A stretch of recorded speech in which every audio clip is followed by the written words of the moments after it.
Hi అండి, నమస్తే. ఈరోజు నేను ముడి లడ్డు రెసిపీ చూపిస్తాను. దానికోసం ఫస్ట్ కళాయిని తీసుకొని 1 కప్పు బెల్లాన్ని తీసుకోవాలి. దానిలో ఒక 2 teaspoons of water add చేసుకోవాలి.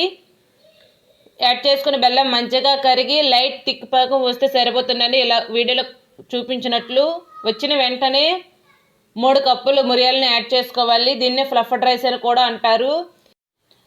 మొత్తం కలిసేలా మంచిగా కలుపుకొని మనకు నచ్చిన సైజులో గోరువెచ్చగా ఉన్నప్పుడే బాల్స్లో ప్రిపేర్ చేసుకుంటే ముడి లడ్డు రెడీ అయిపోతుందండి.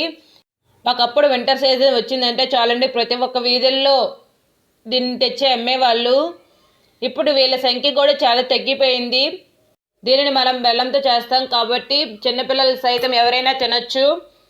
మీరు కూడా ఒకసారి ఇంట్లో ట్రై చేయండి. మీ ఫీడ్బ్యాక్ని కామెంట్ రూపంలో కామెంట్ చేయండి. నా వీడియో మీకు నచ్చితే లైక్ చేయండి, షేర్ చేయండి, నా ఛానల్ని సబ్స్క్రైబ్ చేయండి. Bye bye. నెక్స్ట్ వీడియోలో మళ్ళీ కలుద్దాం.